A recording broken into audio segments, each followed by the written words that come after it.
الرحمن الرحيم. الحمد لله رب العالمين، والصلاة والسلام على أشرف الأنبياء والمرسلين نبينا محمد وآله وأصحابه أجمعين. أما بعد، فقد قال الله عز وجل: وإذ قال ربك للملائكة إني جاعل في الأرض خليفة. محترم سامعین کرام، آپ کے سامنے پچھلے اسباق میں یہ باتیں آ چکی ہیں کہ نبی کریم حضرت محمد صلی اللہ علیہ وسلم کے اس دنیا میں پیدا ہونے سے پہلے مذہبوں کی کیا حالت تھی، اور کیا یہ مذاہب اپنے صحیح راستے پہ چل رہے تھے یا نہیں چل رہے تھے.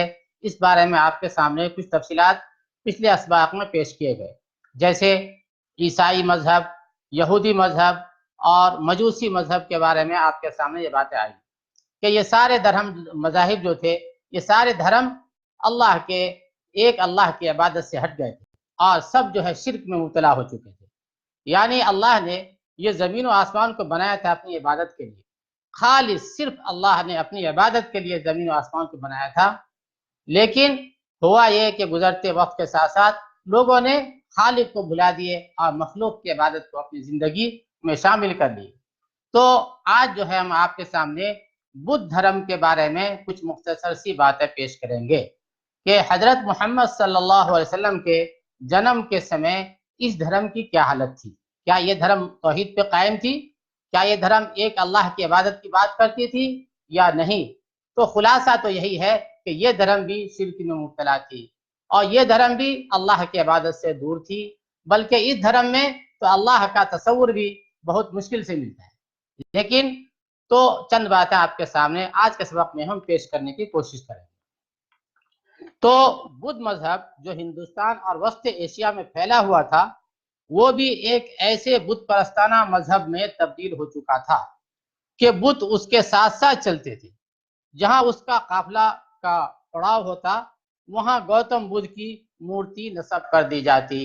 یعنی یہ لوگ چلتے تھے ایک جماعت بنا کر کے، گروہ بنا کر کے، ٹیم بنا کے، اور جہاں کہیں رکے 2-4-10 دن کے لیے تو ہوتا یہ تھا کہ وہاں گوتم بدھ کی مورتی بنا دی جاتی، اور ظاہر ہے کہ یہی مورتیوں کی لوگ آگے چل کے پوجا شروع کر دیتے تھے.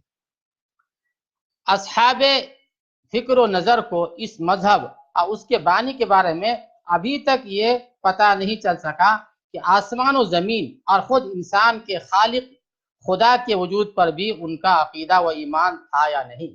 یعنی اس مذہب کے جو بانی تھے گوتم بدھ، تو جو مفکرین ہیں ان کو آج تک یہ بھی پتہ نہیں چل سکا کہ یہ لوگ جو ہے خدا کو مانتے تھے بھی یا نہیں، ایک خدا واحد کا ذکر ان کے ہاں تھا بھی یا نہیں، یا اسی طریقے سے یہ جو ہے زمین و آسمان کو ایک اللہ ہی کی جو تخلیق مانتے تھے بھی یا نہیں، اس کے بارے میں بھی مفکرین کو جو ہے شک ہے. یعنی یہ دھرم ایک دم ہی وحدانیت اور ایک اللہ کی خالص اللہ کی عبادت سے کروڑوں دور تھی. تو ان کو حیرت ہے کہ ایمان و عقیدہ کے بغیر یہ عظیم مذہب کیسے قائم رہ سکا.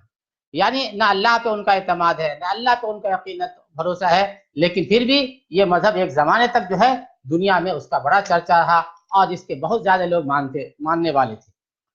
تو اسی بات کو ایک ہندو فاضل سی وی ودیا جی اپنی کتاب history of medieval Hindu India میں لکھتے ہیں کہ اس زمانے میں، یعنی حضرت محمد صلی اللہ علیہ وسلم کے پیدا ہونے سے کچھ پہلے کی بات لکھتے ہیں کہ اس زمانے میں ہندو مذہب اور بدھ مت دونوں ہی یکساں طور پہ بت پرست تھے. یعنی دونوں ہی بتوں کی پوجا کرتے تھے، اللہ کی نہیں، خالص ایک مالک اللہ کی عبادت نہیں کرتے تھے. بلکہ شاید بدھ مذہب، بدھ دھرم بت پرستی میں ہندو مذہب سے بھی آگے بڑھ گیا تھا. یہ بدھ دھرم جو ہے ہندو دھرم سے بھی بولتے ہیں کہ شاید آگے بڑھ گیا تھا بت پرستی. یہ مذہب حقیقتاً خدا کے انکار سے شروع ہوا، لیکن آخرکار اس نے بدھ کو ہی سب سے بڑا خدا بنا لیا. یعنی گوتم بدھ کو ہی اپنا بھگوان بنا لیا کہ یہی ہمارا بھگوان ہے، یہی سب کچھ لیتا دیتا ہے، یہی بناتا ہے، یہی بگاڑتا ہے. یہ سب ان کا جو عقیدہ ہوتا چلا گیا.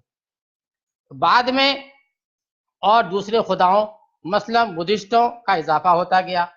خصوصاً مہایانہ دھرم اسکول میں بت پرستی نے حتمی طور پہ قدم جما لیے.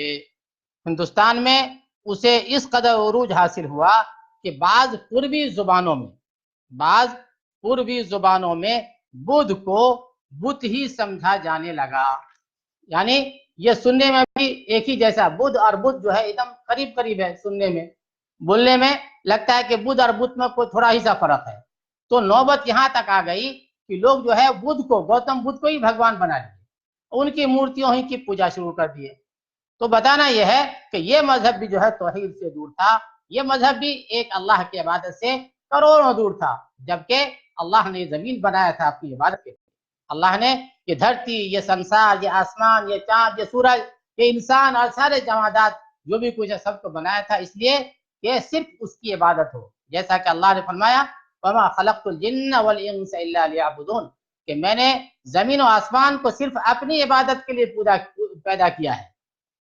إِلَّا لِيَعْبُدُونَ أي لِيُوَحِّدُونَ، کہ صرف اللہ کی عبادت کریں اور اللہ کے علاوہ کسی کی پوجا اس دھرتی پہ نہ ہو. لیکن صورت یہ ہو گئی کہ یہ دھرم بھی جو ہے اللہ کی عبادت، اللہ کی بھکتی سے کروڑوں دور ہو گئی. تو ان حالات میں ایک ایسے نبی کی ضرورت تھی جو پوری دنیا میں اسلام کا، جو ایک وحدانیت کا ڈنکا بجا دے، پوری دنیا میں ایک اللہ کی توحید کی بات پھیلا دے.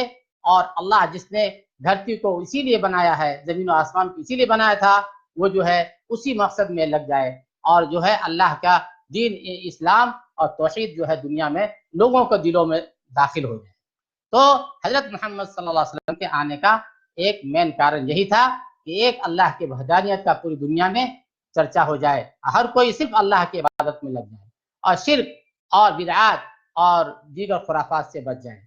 اللہ نے اس کو حضرت محمد صلی اللہ علیہ وسلم کو دنیا میں بھیج کے پورا فرمایا. اللہ تعالی ہم سب کو عمل کی توفیق نصیب فرمائے. وآخر دعوانا ان الحمد للہ رب العالمین.